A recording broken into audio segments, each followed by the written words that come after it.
simply have questions in the area, we can answer those questions, and if you need work done in the area but recognize it's not necessarily going to be worth your while to bring someone on staff to do that, we can help you with those types of things as well. I've been doing software development myself for about 20 years. Started in the web, moved on to the desktop, and then ended up in the cloud for a long time. I've worked in a whole bunch of different verticals, including telemarketing, finance. As of late, it's been robotics and deep learning. It's been about the last 10 years in those areas. I've worked at every level. I started with CSS and HTML, literally out of HTML for Dummies. Reading the text, deciding, do I understand what this is? Can I do this? He eventually got down to banging on microcontrollers and figuring out that, at that level you don't have a serial device, so you can't printf to debug.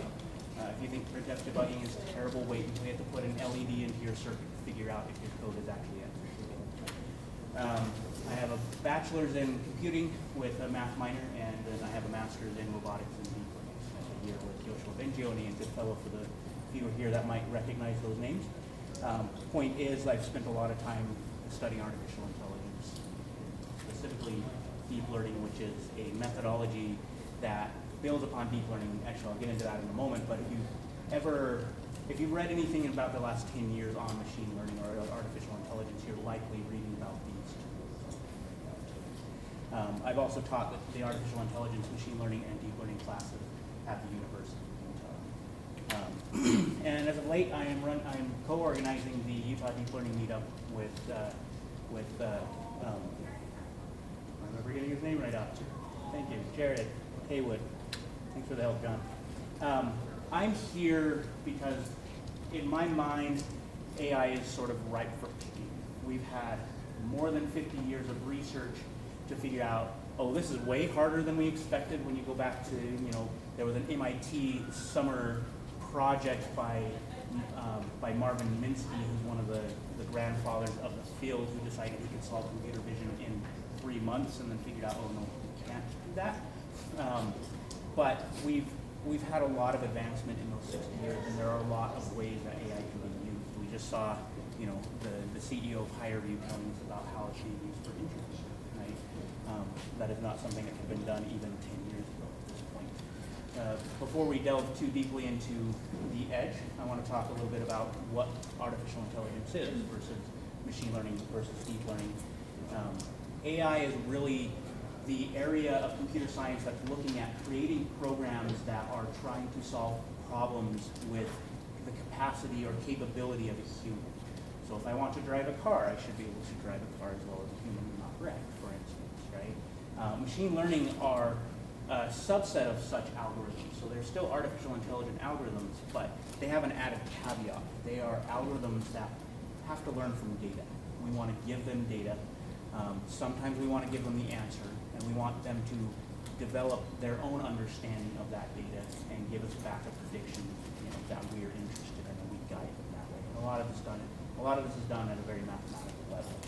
Deep learning is arguably a subset of machine learning, though in my mind lately they are becoming synonymous, one and one. And not just because most people are switching to them, but because actually at the mathematical level we can show the equivalences between the techniques a lot of the time, right? Classical machine learning techniques have some benefits in that they offer strong theoretical guarantees. If I want to predict something and I have some set of data, I can decide whether or not that data is going to predict this thing and how much of that data I might need. For instance, deep learning doesn't have these guarantees. A lot of time when we build such a model, we don't know how much data we need.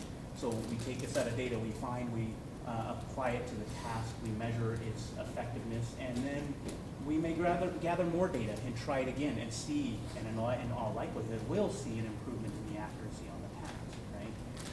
Theory in deep learning is coming. In fact, I have a paper on deep learning theory myself, but there's just a lot to do, and the theorists are a little bit behind the empiricists in this particular field. Deep learning is a type of machine learning that I think of as learning on top of learning. So in classical machine learning techniques, you give an input, you say this is what the output should be, and it finds it's an algorithm to map from the input to the prediction, right? But when we look at a text, what we do not do is see meaning. What we technically see are photons, get very technical about it.